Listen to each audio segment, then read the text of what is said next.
He'll be right here. He's right. He just went to head. He'll be right back. So you see, yeah, 2 seconds. Yeah.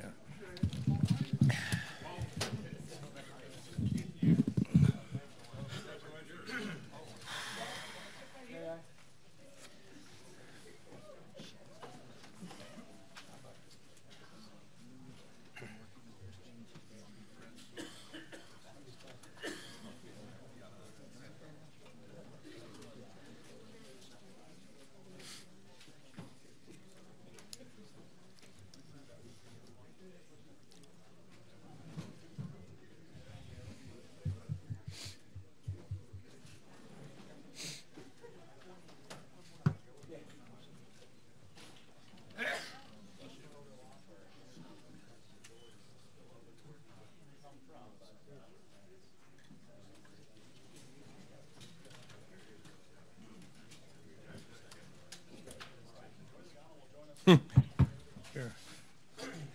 Tell them what it's like. Has anyone heard who won the Daytona 500?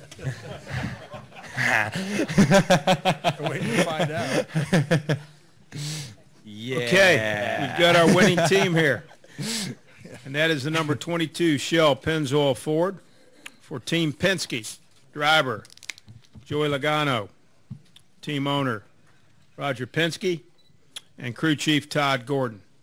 And congratulations to everyone over at Team Penske, Walt and Jonathan and everybody at your organization, your second Daytona 500 victory. And just a terrific day for your organization, a terrific race for us here today. Joey, how's it feel to win the Daytona 500? About as cool as I thought it would feel. It's, you know, I think as a kid, any young racer dreams of winning the Daytona 500. You know, it's the biggest race we have all year, and you know, you're down here for 2 weeks, and there's so much build-up coming into this race, and with the qualifying and the duels, and you know, you get out there. This is, you know, first time you race in a couple months, so there's a lot of anxiety, there's a lot of nerves before the race, and you know, to be able to you know, pull that car into victory lane and see my team there and see my family and my friends, like everyone was here, so it couldn't be any better. And just it's an amazing feeling. I can't really put it into words. It's something that just you can't describe. I keep reliving over and over again what it was like down the back straightaway, and I came off of, you know, turn 2 there, and I was looking in the mirror and I saw him crash, and I'm like, okay, you know, keep my foot in here, and you know, you hope there's a caution, but I think even that you know, they weren't close enough to really be able to make a run. And man, you have a split second after the caution came out, and you think about it, and you're like, did we win? You know, and then it's just straight chaos after that. It's just an amazing feeling. I'm so fortunate to you know, get the race for Roger and Shell Pennzoil, and Todd Gordon over here. He's a freaking man. So I'm just the lucky guy that drives this thing. Well, congratulations, Joey. You're going to be a great Daytona 500 champion. Thank you. Todd that sounds Gordon. Really good. Todd Gordon, congratulations to you as well. Maybe just talk about a couple things that you thought were key in getting this win here this afternoon. Wow, keeping you know, we looked at it. I thought you know, as you look at the week that we had coming into this, it was really cold. The unlimited was pretty cold. The duels were pretty cold. So a lot of track grip, and the pack stayed tight and together.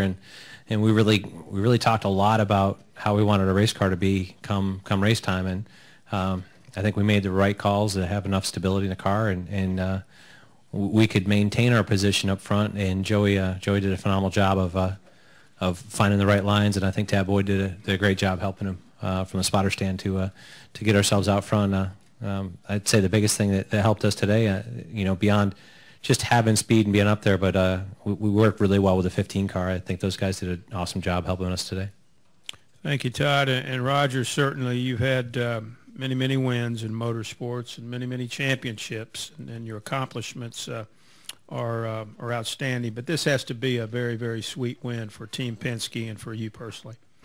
Well, you know, to win this race at all is something special, and you know, obviously the Indy 500 has meant a lot to me. But as we've competed you know, in NASCAR for so many years and have come up short here. And today to see the competition, and what I saw today was a driver who came with us, threw his lot with us here a couple of years ago, and Todd jumped on board, and to see him manage the race. He never was further back, I think, than 10th.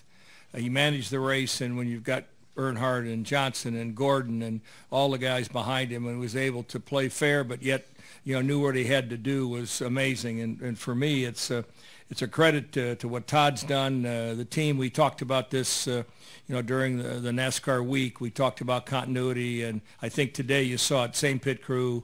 We had the same guys on that car, and Joey, obviously, and he and Todd have now built a bond together, which is important. They trust each other, and you could see it, the calls on the racetrack, stay out, 2 tires, 4 tires, and that's what you got to have. It was a perfect day, but I think for the fans, the racing was as good as I've ever seen it. Other than that mess at the end, it was really clean racing, and there was a chance for us to be at the front. And believe me, with 300 cars behind you, you know, your odds aren't very good. And we were able to steal one from him today. So Rick's a great friend of mine, and you know, obviously the 4-car, he and Joey have had a couple of words, but I think they worked well together there at the end. He backed down a little bit and let us come home. He did. And Joey, one thing I also wanted to point out, you are now going to be in the 2015 chase for the NASCAR Sprint Cup. So congratulations for We're going to have fun for good. 25 weeks. Build up those bonus points. Let's take questions. We'll start with Jenna, and then we'll go to George Diaz. Jenna, and then George Diaz. Jennifer AP, it's a similar question for both Roger and Joey. Roger, when Joey became available, I guess at the end of 12, why did you like him? What did you see that you thought you could get out of him? Well, I knew that he had raced for a great team, and he was very successful you know, on the Nationwide at that point, or Busch Series, whatever. I forget the name. It goes and changes every year. But anyhow, he knew how to win races. And I think, you know, he had to do with Kyle and Denny Hamlin there. You know, he was the young guy in the crowd, and I felt that, and Brad was a big part of this, putting his arm around Joey and say, come on to our team and help us build this. And I think I knew that he was going to be a team player, and that's really what's paid off, because there's great transparency between the 2 drivers, and to me, it's paid off in spades for us. You know, when he joined the team, he won races. You saw what he did last year, and this is just the start of, I think, of a career he's going to be a guy at the top for a long time. And for Joey, you know, it was just 3 years ago. I guess you were losing your job, and then you land with Penske. I guess, what was that like for you, and why did this change to Penske just make you sort of skyrocket into this, you know, incredibly winning driver? I think it's a combination of a lot of things. You know, sometimes God just throws you situations and you don't know why, but you just got to roll with the punches, and it turns out to be the best. And, you know, yeah, I think it's no secret that I got probably thrown into the series too young, inexperienced, didn't know what I had to do, and be able to start working your way up. And then, you know, obviously the switch over to Team Penske, the best move of my career, to be here and get teamed up with a great team. And it was an opportunity for me to regroup, be who I wanted to be as an adult and not as a 18-year-old kid anymore, and you know, go out there and work hard. And you know, something that says in Team Penske in the gym, it says effort equals results, and it's so simple, such a simple phrase, but it means so much. And everyone in our team works so hard, and you know, I said it earlier in Victory Lane, this is super speedway racing was not our specialty at all last year, and for me as a driver, I've never really been that good at this big pack draft. And over the off season, Todd and I sat down a lot, and Tab, my spotter, we sat down and watched a lot of tapes. We went up and watched a second duel on top of the spotter stand. We watched a nationwide race up there. We did everything we possibly can do to say we prepared ourselves the best we can for this race. And you know, so cool to see you know, that phrase come to life. You know, effort equals results, and we got a really cool ring because of it. So it's pretty neat. We'll go to George Diaz and then to Jim Utter. George Diaz, Jim Utter. Yeah, Joey, way back here, George Diaz with the Orlando Sentinel. You seem to have a nice-sized lead there toward the end, and then Allgaier has his problems with 3 to go. And what are you thinking as you look in the rearview mirror and knowing it's going to be green-white checkered? Oh crap! That was the first that was in my mind. It's just really the caution comes out. You even meant just obviously you think about strategy. We're staying out. We want to save some fuel just in case of multiple green flag or green white checkers, and then they give you a red flag to really just sit on that and make you really nervous. And once you get over the fact that you're about to throw up, you have to you can start figuring out how to win the race.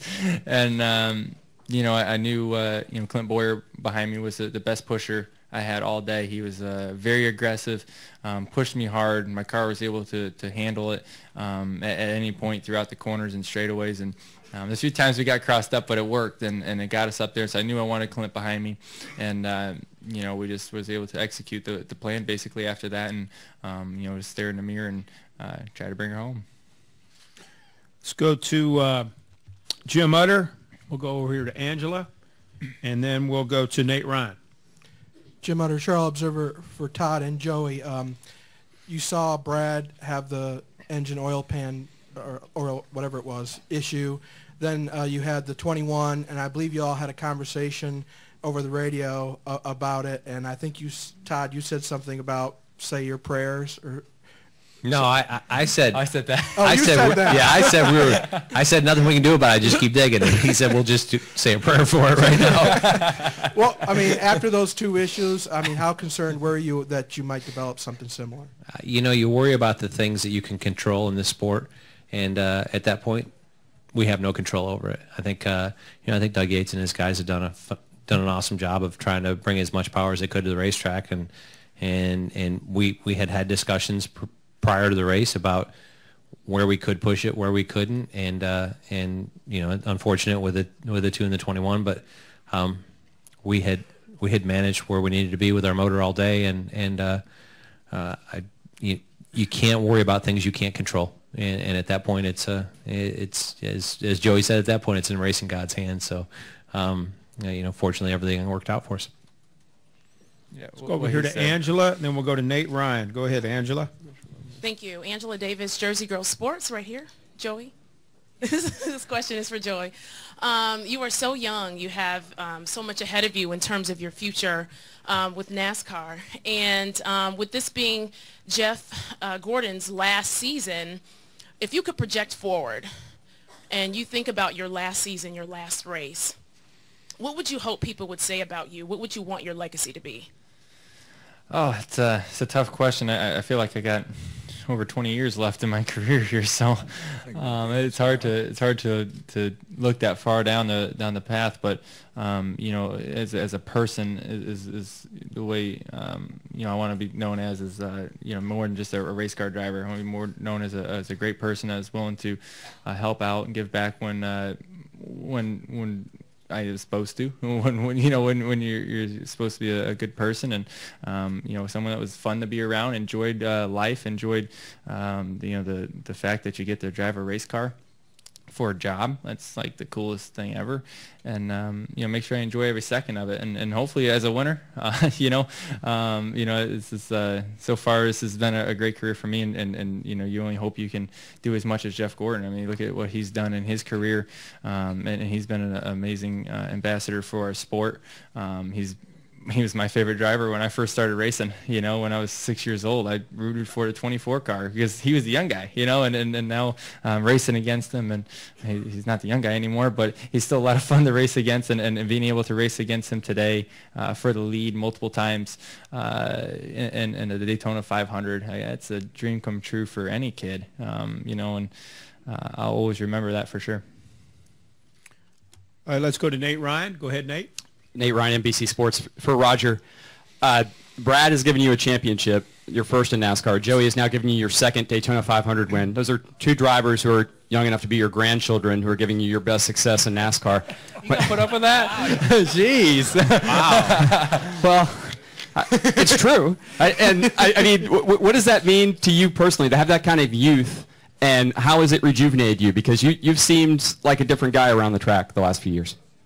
Well, the way I answer that is that, as we tried to build this team, as we first, I think, when we brought the IndyCar team down to Charlotte, to be one team. I've talked about it before, Team Penske, and to be able to get talent. We knew that, having the opportunity to get Brad on board, he came to see us when he was still with JR Motorsports and said, look, at the end of the year, I'd like to talk to you and I'll help you build a team. And, of course, he was key in contacting Joey to come on board. But you need youth today. You need youth in your business.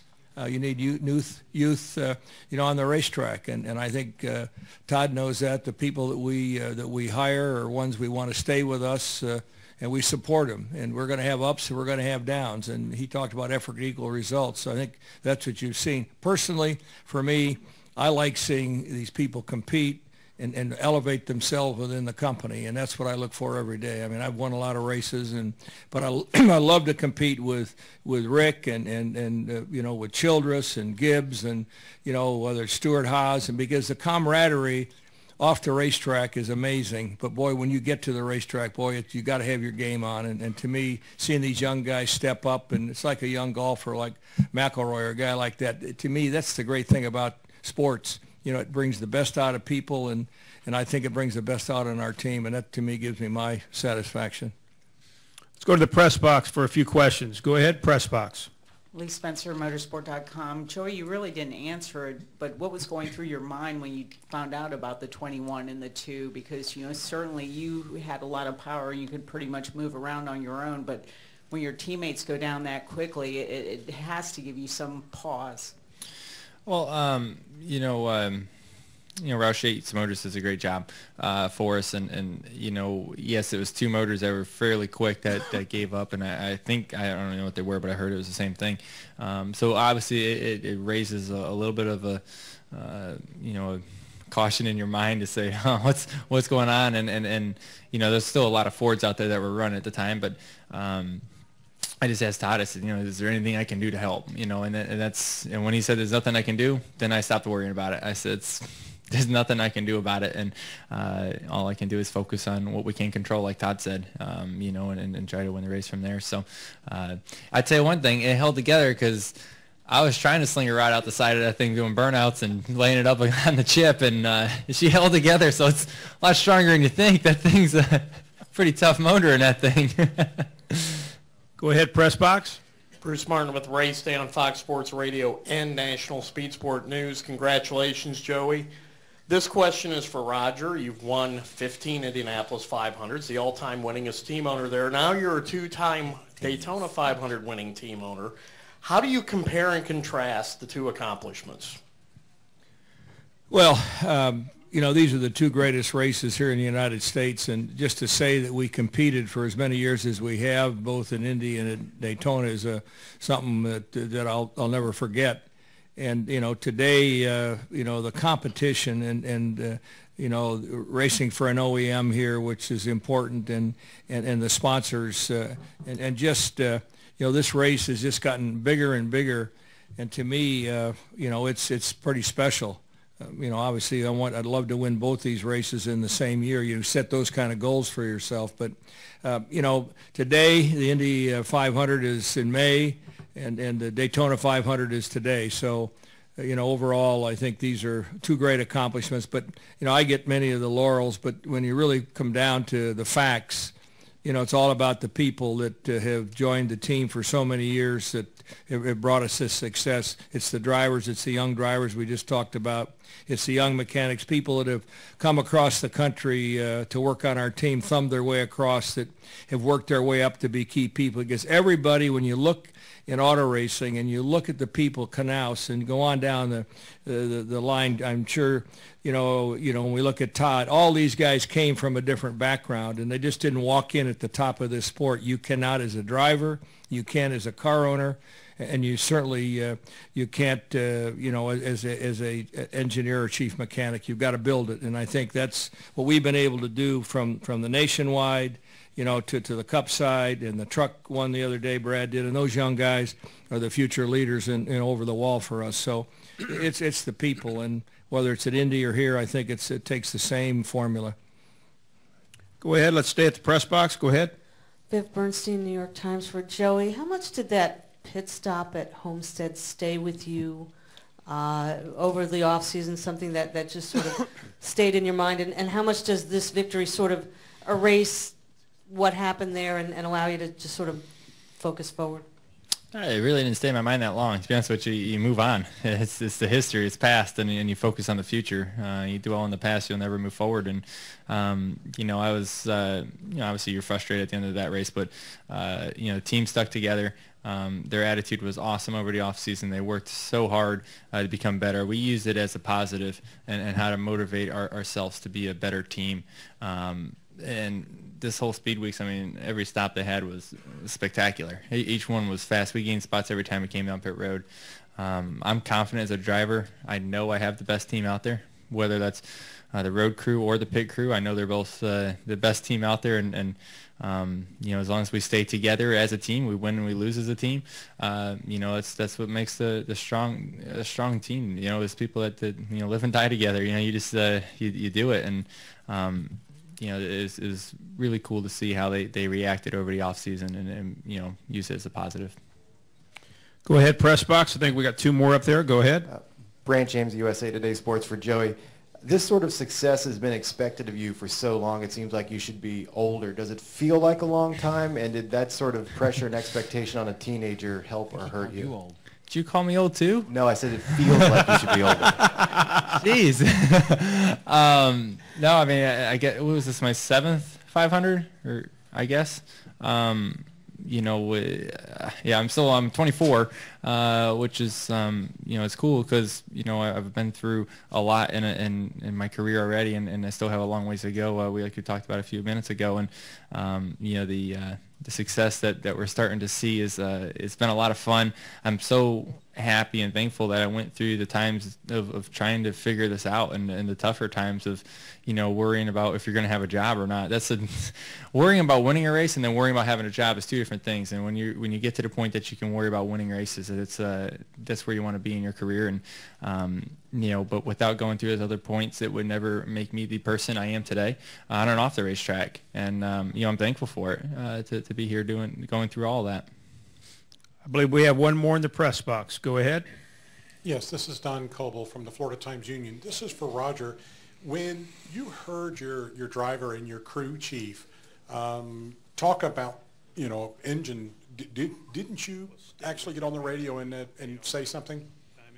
Well, what I did, I realized that there were 13 Fords in the race, and 2 of them had a problem. So, our chances probably were pretty good that we'd be fine. And I said to Joe, I think just, keep focus out the window. I mean, there was nothing else to do. And I think Todd had said the same thing. I mean, he asked the question, what had happened. We knew, but there was no reason that was going to be a text that he needed to start the race. He needed to stay focused on the restarts, what he did. And, quite honestly, we've gotten great engines from Roush Yates, all last year. This is, right on the edge. In order to run with these guys, we got to be on the edge. And I think we obviously were today. But for me, I was just watching the race to see him get to the front and stay there, and the engine thing kind of went, was secondary once we got the restart. I believe we have one more. Go ahead. Chris Knight, CatchFins.com. Roger, you've won the Indianapolis 500. You won the Daytona 500. It just seems like the only thing left to do is win the Brickyard 400. What would that win mean to you? That would be something special. That's it's gotten away from us. We were close a couple of times, and I'm going to have a good talk with these guys about on my right and the ones that aren't here, how we can get that. That seems to be one. Jeff Gordon seems to have the combination there, but maybe when he retires, we'll have a chance. But that would be real special. Okay, let's come downstairs now. I believe Jordan had a question, and then Jeremiah. Then we'll get to your others here shortly. Go ahead, Jordan, and then Jeremiah. Jordan Bianchi, SBNation.com. Joey, I'm going to call you young here. Thank you. There's been a lot of talk this offseason about a NASCAR youth movement, and it seems to be like Kyle Larson and Chase Elliott get a lot of that attention. You're 24. You're coming off a season when you won 5 races. You were in the championship hunt, obviously. Do you feel overlooked a little bit when people talk about the young drivers coming up in the sport and the new future? I don't know about overlooked. I mean, the fact is I've been here a while. The advantage I have now is I'm basically the same age as them with 7 years of experience. So now you see the rewards from the hard work you put in earlier. So, You know, I mean, yeah, some of the youth movement is, I feel like I'm still involved with it. I kind of, you know, hope to kind of feel like the leader of it because I've been here before. I've kind of understand how the sport works a little bit and what I need to do. And, you know, as a driver, you want to, you know, take advantage of that and try to, you know, build our sport bigger and better all the time. And how can we reach a younger demographic more? Because that's why I like Jeff Gordon when I was young, is because he was young, and how we can reach more kids and stuff like that. It's a role I want to take on as a driver, because I know I want you know, NASCAR as a sport to keep growing like it is, and you know, it's like I said, it's kind of a role I want to be able to take on because I've been here for a while and I'm still, you know, still a younger guy.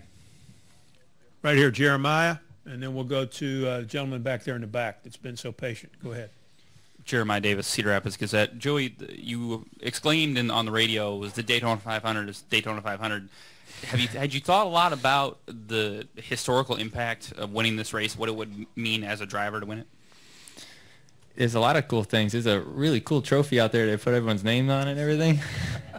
So that's a lot of history there. You look at some of the guys around it. That's it's neat to have your name associated with that. And I was in the Fox, the Hollywood studio over there, and before I went on air, they had a picture of our car doing a burnout, and it's underneath it, Joey Logano, Daytona 500 champion. I was like, wow, I've never seen that before. That's pretty cool. So I took a picture of it because that was kind of neat. And there's a lot of really cool things that come along with this. I'm not even sure what they are yet, you know, to be honest with you. But I know, you know, all week long you see a lot of the old race footage, and you know, they're running that special on TV, and you see what it means to be in the Daytona 500. And it's an amazing feeling just to be in the race. I remember my first race here, and you know, I saw my guy walked out on the pit road with my dad, and it about fell to tears because it was just an amazing feeling to be in the race.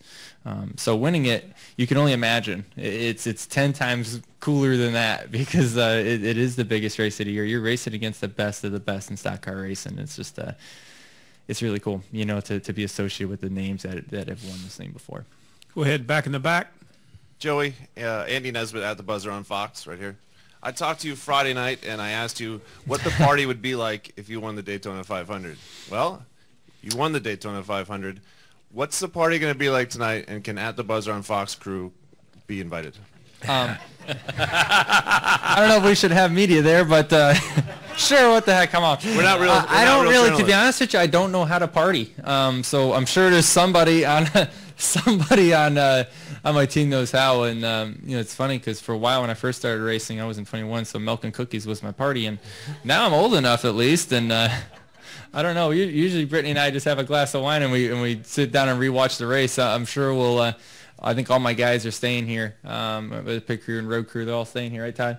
Yeah. So yeah, we're gonna do something. I think they're more experienced in the partying side of it, so we'll figure it out as the night goes. If you need any help, we are here to help you. It seems like you know how to do it. We're at the Hilton. Come on down. We'll have fun. All right, let's go to we'll go to Tom Bowles right here at Lewis, and then Jay. Tom Bowles, Lewis, and Jay. Thank you. Tom Bowles, Front Stretch Nathlon. Joey, congratulations. Down the stretch, you're really the only Ford in contention with your teammates out. And I just wondered how you go about, in that situation, picking people to work with down the stretch. And with Denny and Kevin there, people you've had run-ins in the past in contention, did that enter your head the last couple of laps at all? I mean, obviously think about it. But, you know, I want to say it's been long enough that we moved on and we can race with each other, and we did. Obviously, I chose the 15 as a teammate, kind of in a way, today as someone to work with, because for some reason sometimes you get two cars that match up really well. Sometimes you get two drivers that are kind of have the same agenda and the same level of aggression and being able to force situations. And he matched up with me today. You know, just for some reason we started pushing, and I was like, I want this guy behind me the rest of the race. So anytime I can figure out how to get Clint behind me to push me, we were able to pass cars. You know, we restarted their 10th with, what was it, 20 to go or so? Yeah. Yeah, 20-ish to go, and together we kind of worked our way up there, and 3 wide for the lead for a little bit, and then he gave me a couple big old shoves to get up into the front of that thing, and we saw a lot today that when you get out front and you get clear of the pack, you're able to kind of work each line and do what you can to try to stay up there. And it took a lot. It took a big run for someone to pass for the lead, and so getting there was very important. And then just beyond that point, you're just, like I said, you're in the mirror. But having the right guy to push you up there was key. We'll go to Lewis, Jay, and then back in the back, Doug. Yeah, Louis Frank of Reuters. You touched on this subject, but could you sum up your range of emotions from being let go by Gibbs to today winning the Daytona 500? My dad's phone's ringing over here. Just figured I'd call you out.